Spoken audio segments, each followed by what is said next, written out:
So welcome back to my channel. This is Dom, and I kind of hadn't really thought too much about the story that I was telling alongside the image of Sir Jeffrey Hudson that I was doing as my Beccas Beccas Commands paint job.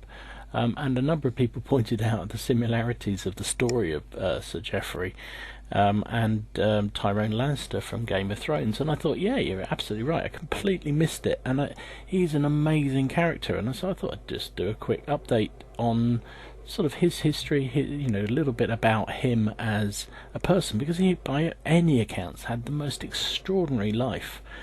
He was born in June 1619, apparently, in Oakham in Rutland, England. One of 5 children. All the others were unremarkable. They all had normal height, but obviously Jeffrey had some kind of hormone deficiency and never grew. In 1628, on his 7th birthday, he was only 18 inches tall and was presented to the Duchess of Buckingham as a curiosity. And in those days, it was kind of one of those politically incorrect times where it was not unknown for kings and queens and royalty to sort of have pets and oddities around their court that were very unusual.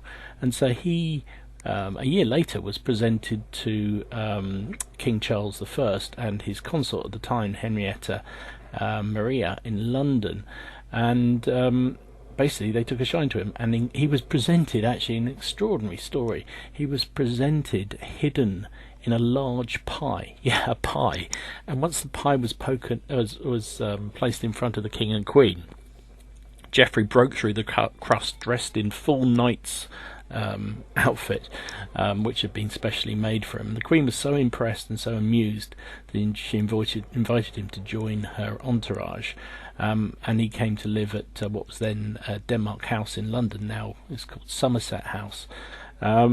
And it wasn't a particularly nice experience for him. You can see here the image. This is a Van Dyck painting where he's got a monkey on his arm, and that's part of her entourage. She had a monkey called Pug, a Welsh porter called William Evans, who was reportedly a man of excessive growth, so that he was labelled as a giant, and various other curiosities. And apparently Hudson and Evans used to do this sort of double act where he would emerge from the giant's pocket alongside a loaf of bread, along with a loaf of bread, which is kind of bizarre thing indeed.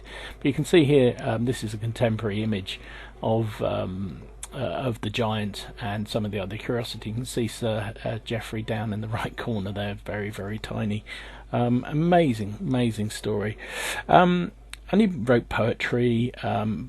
3 days later, at the age of 10, he got caught up in his first mission for the Queen. He went to France, but on the way back he was captured by Dunkirk pirates. The first of 2 occasions he was captured by pirates, but finally released. 7 years later, he took a second trip across the Channel, and he went to Netherlands to witness the Dutch in their attempt to drive out the Spanish. So he was obviously a very active figure, and very involved in sort of, trusted as an advisor and as a helper to the Queen. So kind of a bit like our friend Lannister from Game of Thrones.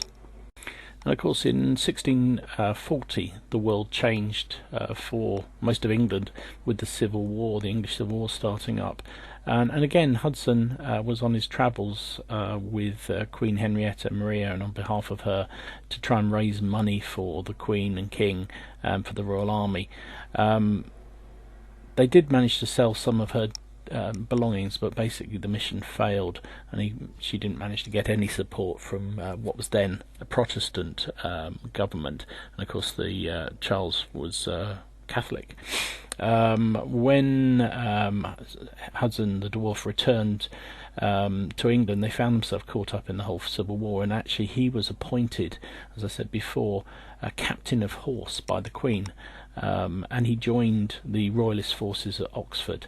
Now, lot of speculation on whether he did actually take any part in the actual fighting, but I mean, he clearly had some skill. He was a skilled horseman and a crack shot, apparently, with a firearm, as actually transpired later on in his life. But in 1634, as the war got worse, the Queen returned to France, and Hudson and other members of the household went with him.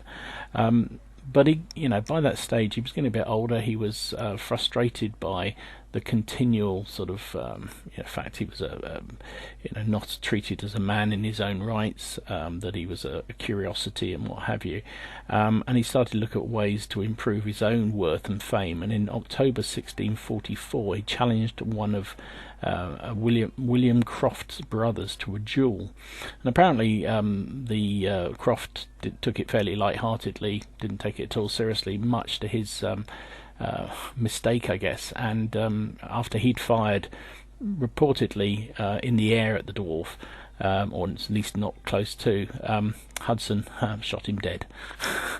Now the problem with that was that in those days in France, dueling was illegal, and so he had to flee. He was exiled. He was sentenced to death initially, but the Queen intervened and managed to get a stay of execution if he exiled to England instead. But for some reason he was then caught, I guess he was caught off the French coast by Barbary pirates who were very, very active in those waters in those days, and was sold into slavery in northern Africa.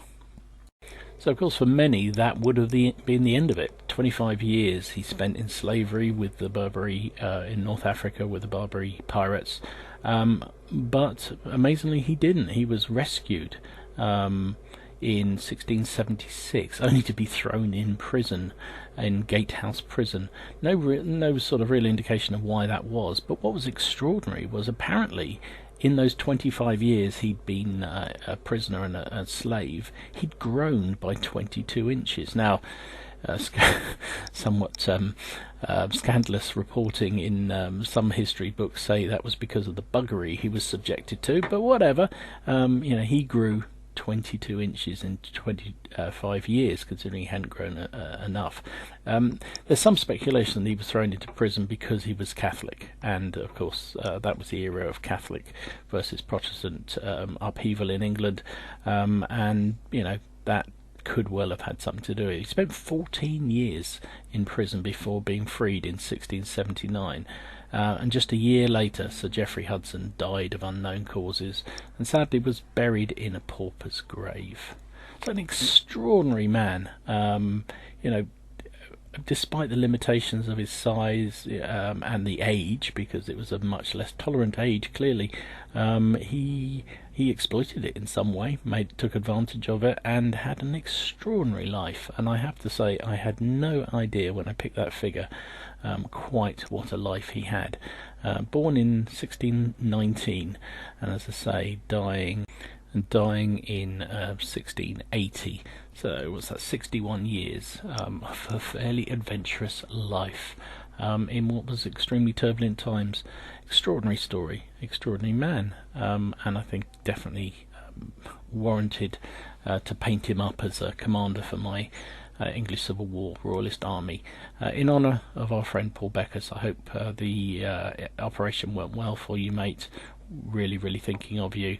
I know the rest of the community is too. So hopefully we'll hear very soon that it was a success, and you'll be back painting and gaming as quickly as possible. Anyway, thanks for watching this. Hope you enjoyed this little history lesson. I certainly enjoyed researching it. And stay well, stay healthy, and I'll see you again soon. This is Dom, signing out.